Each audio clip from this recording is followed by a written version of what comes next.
volta às ruas nesse 2 de outubro em várias cidades brasileiras. Mas durante a semana já tinham ocorrido outras manifestações, sinais de que os movimentos sociais vão engrossando as suas ações.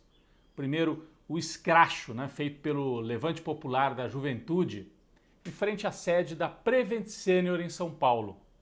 Os jovens, principalmente, ali se manifestando, lançando tinta vermelha contra a sede dessa empresa que virou um símbolo da política da morte de Bolsonaro. Política da morte que tem apoio de um setor do empresariado, inclusive do empresariado da saúde, como a gente viu na CPI. Ao mesmo tempo, em Brasília, manifestação do Movimento Sem Teto em frente à mansão, suspeitíssima mansão de Flávio Bolsonaro. Ele não teria renda para comprar uma mansão desse valor, 6 milhões de reais, senador da República, o filho de Jair Bolsonaro. Então as pessoas foram lá para a porta da mansão para falar de fome, enquanto o Brasil passa fome, a família Bolsonaro vai aumentando seu patrimônio imobiliário sem justificativa, sem ter renda para isso. De onde vem esse dinheiro?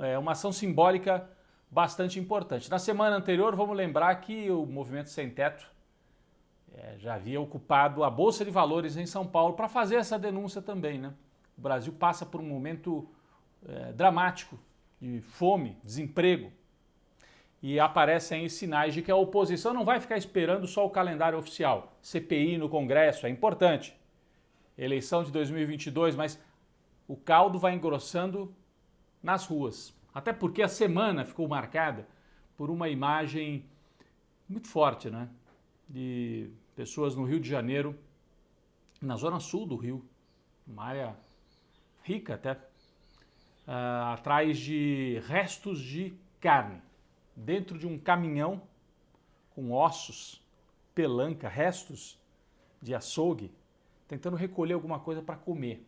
A fome voltou com tudo no Brasil. E essa imagem que nós temos aqui, estampada na primeira página de um jornal do Rio de Janeiro, circulou demais como um símbolo desse momento. Foi o jornal Extra do Rio de Janeiro. Ao mesmo tempo, o cinismo, em alguns setores. A Ana Maria Braga, por exemplo, apresentadora da Globo, estava ensinando a fazer a receita de pé de frango. Como se fosse olha que bacana. Os brasileiros não conseguem comprar peito de frango. Bom, filé de carne bovina está mais difícil ainda. Mas daí nem o frango, que era uma saída muitas vezes, não dá, tem que comprar ou a carcaça ou fazer o pezinho de frango. E aí a Ana Maria Braga transforma isso numa coisa chique, bacana, bonita. E ela foi alvo também nas redes, porque parece algo assim fora da realidade brasileira. Lembrando que a Ana Maria Braga, lá na época do governo Lula, Dilma, ela chegou a usar um colar de tomates para protestar, porque o preço do tomate estava muito alto. Só que naquela época era o tomate, era algo localizado, um problema de safra. Aqui é fome generalizada. Então a gente vê como é que a elite brasileira trata dessas coisas. Se a Ana Maria Braga tivesse que usar um colar agora, ia ficar difícil, Ia ter que pendurar bife, frango, que ninguém consegue mais comprar. Talvez tivesse que fazer um colar também de barril de petróleo. O preço não para de subir no Brasil. Essa semana, o diesel, com aumento de quase 9%, autorizado pela Petrobras, uma política criminosa da Petrobras. Sobe o dólar, sobe o preço. A empresa é brasileira, mas o preço da gasolina e do diesel é tudo dolarizado. Isso para agradar quem? Os investidores que estão lá na Bolsa de Nova York, na Bolsa aqui do Brasil.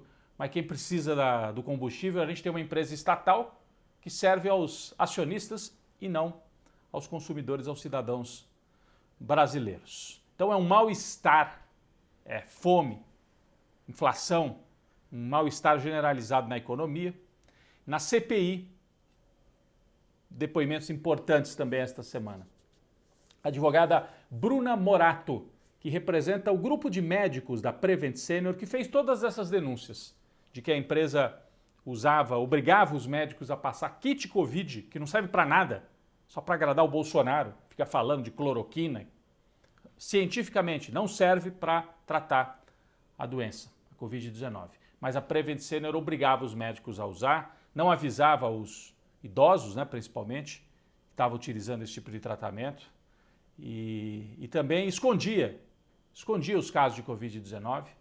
Uma denúncia grave feita pela advogada, que foi prestar o depoimento na CPI, de que Anthony Wong, um médico inclusive, mas que é negacionista e não queria que falassem que ele estava com Covid, ele foi internado com Covid-19 no meio de pacientes cardiológicos.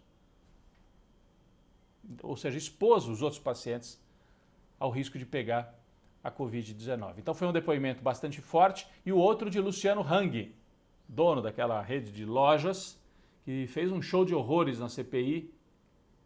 Muita gente, inclusive, avaliou, será que a CPI deveria ter ouvido esse homem? Ele foi ali para defender o bolsonarismo, para fazer propaganda das lojas dele. O outro que defende a cloroquina, esse tratamento que não serve para nada, e a mãe dele morreu de Covid. Então as pessoas falaram, esse aí, entre aspas, vendeu a mãe para agradar o Bolsonaro. Vendeu e perdeu a mãe, infelizmente, né? Ela morreu de Covid-19. Então, a CPI vai avançando agora para a reta final. Até segunda quinzena de outubro teremos o relatório final que vai apontar as responsabilidades de empresários, de políticos e do presidente da República no caos sanitário brasileiro. Bom, enquanto isso, na chamada terceira via, o que é a terceira via? É quem não é nem Lula nem Bolsonaro. Pessoal que não tem muito voto, né? Está aí no meio do caminho e geralmente é uma turma que ajudou a eleger o Bolsonaro e depois se arrependeu. Então, empresários, PSDB, essa turma aí. Dentro do PSDB, essa semana houve um movimento importante, estão disputando ali a prévia, né? Alguns pré-candidatos. E esta semana o Tasso Gereissati, que é uma liderança histórica do PSDB, declarou que vai apoiar o Eduardo Leite, um jovem governador do Rio Grande do Sul, do PSDB, para tentar derrotar o Dória internamente e ver se o Eduardo Leite é candidato, ou se não for candidato, ele derrota o Dória e depois negocia uma chapa, talvez em parceria com o Ciro Gomes. Mas o que chama a atenção é que a Globo não se conforma que a disputa esteja com o Lula favorito e o Bolsonaro em segundo lugar, e fica fazendo debates para promover os candidatos da terceira via. Então levou lá o Ciro Gomes, o Mandetta, Alessandro Vieira e não convida o Lula para debater. O Lula até brincou, né? Parece que a Globo está fazendo um vestibular para ver quem é que passa. A Globo é que escolhe. A Globo é a professora, escolinha da Globo, para escolher o candidato da terceira via. O Lula brincou, parece vestibular, né? Estão fazendo um vestibular aí para escolher o candidato deles. Bom, no campo internacional, um resultado importante na Alemanha, o país mais rico da Europa, a liderança da União Europeia, teve eleição, encerrou-se a era da Angela Merkel, né, que foi líder da Alemanha aí por 20 anos. Quem ganhou a eleição? Partido de centro-esquerda, o SPD, que é um partido próximo do PT aqui no Brasil. Ganhou a eleição por uma margem pequena, vai ter que fazer alianças com o Partido Verde, que teve vitória importante, ficou em terceiro lugar, e com os liberais. E quem saiu derrotado, isso é importante também, foi a extrema-direita, que apoia o Bolsonaro. Teve ali 10% dos votos. É importante essa mudança na Alemanha, indicando mais um país que vai para essa linha aí mais de centro-esquerda. Isso em vários países da Europa já está acontecendo. Espanha, Portugal, Noruega, Suécia, né? Dinamarca. E também Partido Verde, que vai compor o governo, já disse que não negocia com o Brasil enquanto tiver Bolsonaro com a política de destruição ambiental, principalmente da Amazônia, então Partido Verde. E o SPD, que também deve compor o governo, que é parceiro do PT. Então, o cenário também na Alemanha e na Europa não é muito favorável ao Bolsonaro. Teve derrota de aliados nos Estados Unidos, em Israel e agora também na Europa.